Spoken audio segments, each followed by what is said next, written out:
في مطعم مصري طلب مني اعمل له ريفيو، اضطريت اني ارفض ان المنتج الاساسي اللي هو بيعمل بيه الحاجه اللي بيقدمها في المطعم منتج مقطع. ليه هيبه؟ واحد مش عاجبه الصوفية وجايب هنا مطوية كده بيقول ان الصوفية دول كذا وكذا، شتيمة كلها. يعني ايه مش شايف وشك ولا ملامحك؟ انتوا فاكرين تدريس ايه؟ بغبغه. السلام عليكم ورحمة الله وبركاته حبايب قلبي أيها الفام العظيم، وحشتوني. أو في مقولة أخرى والله استجنى. ما تنساش قبل ما نبدأ الفيديو تصلي العشاء أو أي فرض أنت ناسيه، وحلقة الدحيح خلصت كتابة وهتتصور. استنى أنت بس. المهم يا سيدي إن أنا جايب لك هدية في الفيديو ده. الناس اللي ليها في الإنجليش فده كورس محادثة واستماع فقط، ملوش علاقة بالكتابة، ملوش علاقة بالقراءة، هو محادثة واستماع فقط. من الاخر بننمي مهاره التواصل. الجميل والميزه بقى في الكورس ده هو نظام الدفع بتاعه. دايما الكورس بتدفعه مره واحده وبتحس ان انت اتدبست او بتحس ان المبلغ كبير. لا، الكورس على 3 شهور، 6 ساعات مع مدرب مصري وساعات اضافيه مع اجانب. ومدرب مصري ده مش معناه ان هو حد محترف جدا، وساعات اضافيه مع اجانب انت بتتكلم وتتواصل معاهم. الكورس على 3 شهور، كل شهر 850 جنيه. انت دلوقتي بتقسط الكورس. انا عايزك لما تدخل تكلمهم على واتساب تسالهم على محتوى الكورس وتشوف قد ايه المحتوى حرفيا رائع وقيمه. ولما تسالهم على الكورس هيكون كاتب لك السعر بالكامل، فانت هتكتب له وانت داخل كده عرض التقسيط. ودي هتفيدك في ايه؟ هتفيدك ان انت حتى لو شفت الماتيريال بتاعه الكورس وعجبتك وكله تمام، ولما دخلت الكورس انشغلت او حصل معاك ظروف او اي حاجه حصلت في الكون، فانت مش دافع فلوس كتيره، انت دافع على قد الشهر اللي انت فيه. الى ان الثلاث شهور قيمين جدا وما يتفوتوش. كلمهم على واتساب ويلا بينا نبدا الفيديو. نشوف بقى مين معانا ونقول الو. من امبارح والدنيا مقلوبه على ابراهيم عيسى. مش فاهم، مدرسه منقبه؟ يعني ايه نقاب في المدرسه وانت بتدرسي للطلبه والتلاميذ؟ ايه اللي مش مفهوم في الجمله؟ النقاب في المدرسه بتدرس للطلبه والتلاميذ، فين علامه الاستفهام؟ ابراهيم انت ضد النقاب في المطلق، في العموم، مش في المدرسه، ما تحورش. بسبب بعض التصريحات اللي قالها في البرنامج بتاعه امبارح، واللي منها مثلا هو ازاي في منقبات موجودين في المدارس والمستشفيات. ابراهيم عيسى قال ان هو كان متضايق جدا من زياره وزير التربيه والتعليم لبعض المدارس، وده عشان كان في مدرسين كتير منقبات. وبيقول يعني ايه ابقى طفل ومش شايف المدرسه بتاعتي؟ يعني ايه ابقى مش شايف ملامحها؟ انا كده مش هفهم منها. وقال برضو يعني ايه ابقى في مستشفى ومش شايف وش الدكتور بتاعتي. يعني ايه مش شايف وشك ولا ملامحك؟ انتوا فاكرين تدريس ايه؟ بغبغه. انتوا فاكرين الطب ايه؟ روشته وكلمتين من ورا حجاب؟ طيب خلينا اقول حاجه جميله جدا. احنا عندنا نوعين في كل حاجه سبحان الله، دكتور ودكتوره، مدرس ومدرسه، طالب وطالبه، صح؟ هل هيحصل حاجه لو فصلنا؟ مش هيحصل حاجه. يعني عادي الطالبات تبقى قدامهم المدرسه من غير نقاب، والمريضه يبقى قدامها الدكتوره من غير نقاب، وهي من غير نقاب قدام الدكتوره، وحاجات كتير بسيطه محلوله. بس انا مش ماشي معاك في الحل ده. ليه؟ يعني ايه الدكتوره علشان تكتب روشته لازم تقلع النقاب؟ انا مش فاهم. يعني مش فاهم. الحاله قدامها، كشفت على الحاله، شافت المشكله فين، كتبت الروشته، ليه لازم تقلع النقاب؟ انت كويس؟ انتوا فاكرين التدريس بغبغه؟ ازاي المدرسه تبقى شايله مش شايله النقاب قدام الطلبه؟ هو النقاب منع الكلام يطلع، ولا مغطي على السبوره، ولا بيمنع العيال يكتبوا في النوت بتاعتهم، ولا بيشيل حركه ايديها ما يخليهاش تتفاعل حركيا مع الناس اللي قدامها؟ انا عايز افهم بس، يعني النقاب بيعمل ايه بالظبط؟ بعدين ايه يا برهوم؟ مش حلينا تكوين وخلصنا؟ يعني لازم تاخده على عينيك يا حبيبي. الاجنده اللي انت بتخدمها خلاص عارفينها، بقيت باين، بقيت مكشوف، بقى معروف انت بتعدي مين وبتلعب لصالح مين. فما ينفعش تطلع بقى تتكلم باسم الدين تاني وتتكلم باسم العلم ما تتكلمش بحاجه خالص. لا انت مقنع ولا تعرف شيء عن الدين عشان تتكلم بيه. انت اللي بتعمله بغبغه، بتاخد الاوردر تطلع تقوله على الشاشه، تاخد فلوس وحمايه، بس مش هتدوم هيمه.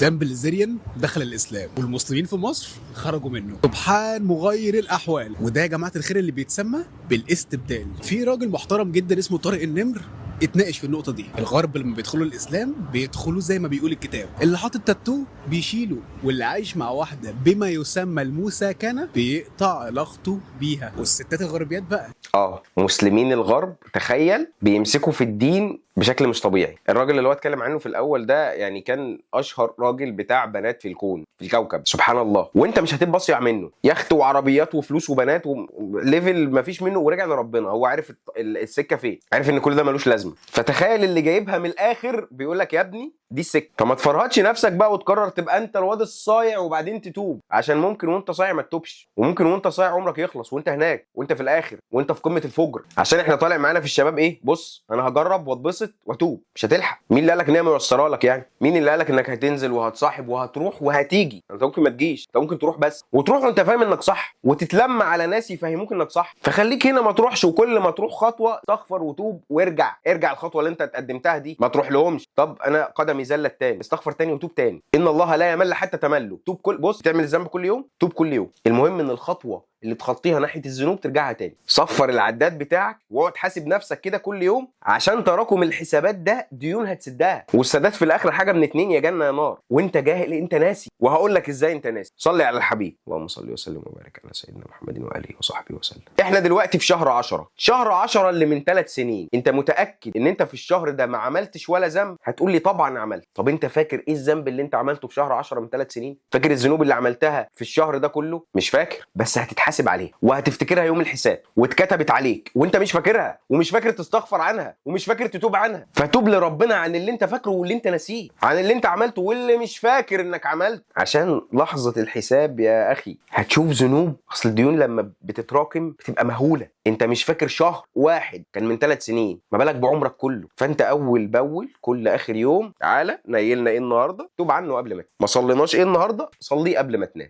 الشيطان غلبك ونمت، اصحى الصبح صليه. شوف اللي بعده. بجد مش مصدق ان لسه في ناس كلوز مايندد كده ومش عارفين ان المساكنه دي حاجه مهمه جدا، مش شايفين نسب الطلاق عامله ازاي، وناس بيتجوزوا ويخلفوا بعد كده يتطلقوا.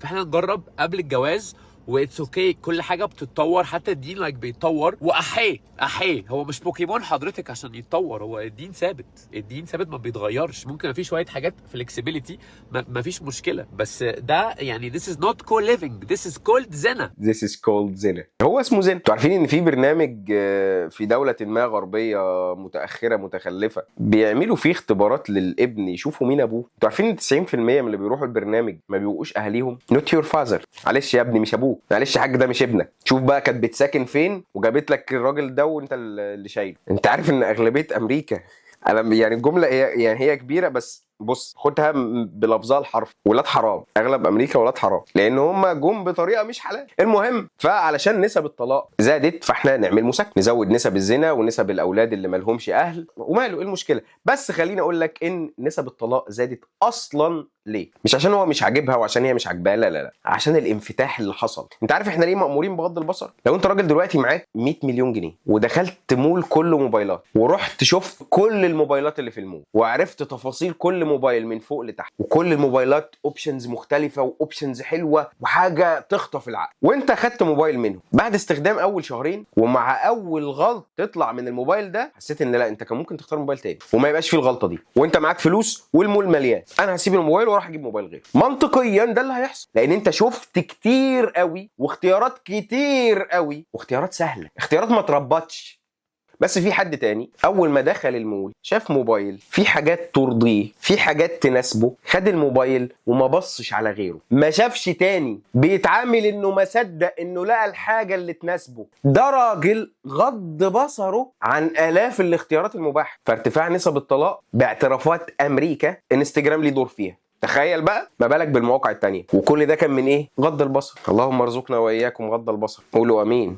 اللهم اعنا جميعا على غض البصر رجالا ونساء. اللي بعده، انا حاسس ان القفطان عامل شغل مختلف. انا هاتولي القميص يا جماعه، مش عارف اخد راحتي، او التيشيرت مش عارف اتنطط، حاسس ان البتاع ليه هيبه. واحد مش عاجبه الصوفيه وجايب هنا مطويه كده بيقول ان الصوفيه دول كذا وكذا، شتيمه كلها من اولها لاخرها. اسمع بقى، علي جمعه ايام ما كان الشيخ علي جمعه. ابن تيميه له مجلد ضخم كده اسمه التصوف، وهنا في المكتبات بتاع هنا تروحوا تشتروه الصبح كتاب اسمه أقوال أئمة السلفية في السادة الصوفية. محمد بن عبد الوهاب كاتب في كتبه وعليه سادتنا الصوفية، أسيادنا الصوفية. بس ركز بقى، مين الصوفية اللي نقول عليهم السادة الصوفية؟ وهكذا. محدش حصل له خبلان وطقان إلا العصر اللي احنا فيه ده، اللي هم الأشكال دي. الصوفية تدعوك إلى عبادة الله مقيدة بالكتاب والسنة. بيقول لك خدت بالك بالكتاب والسنه. إذا قلت للشيخ من دول حاجة ما يجيبلكش الدليل ويقول لك اتبعني وبس، لا هاتوا أي حاجة وأنا أجيب لكم الدليل، لأننا نريد أن ندخل الجنة.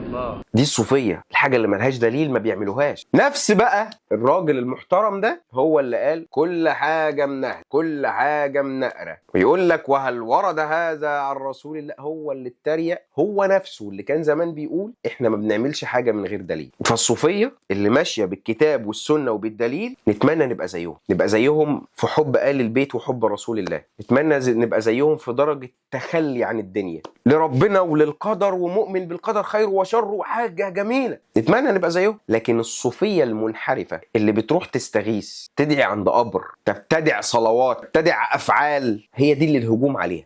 في مطعم مصري طلب مني اعمل له ريفيو، اضطريت اني ارفض ان المنتج الاساسي اللي هو بيعمل بيه الحاجه اللي بيقدمها في المطعم منتج مقاطعه. فانا بوضح له او بعتذر له ان موضوع المقاطعه ومش هينفع اعمل كده، افتكرت هيشوف غيري وخلاص، لا رد عليا ودخلنا في نقاش طويل. الراجل شايل جواه كميه اذى، الراجل كان مجروح، قال كميه كلام. واحد بقاله اكتر من 25 سنه بيبني في اسم براند كان ماشي كويس جدا وبيكسب زبون وبيعمل اوفرز وحاجته فعلا متعوب فيها وكرييتيف. بعد عناء ال 25 سنه دول جه موضوع المقاطعه، مبيعاته ما نزلتش في الارض لكن ما بقتش قويه لدرجه انه يعرف يقبض الناس اللي بتشتغل معاه. فانا بقول له المنتج اللي انت بتعمل منه البرودكتس بتاعتك مقاطع. فقال لي بحزم كده هو انت مقاطع ليه؟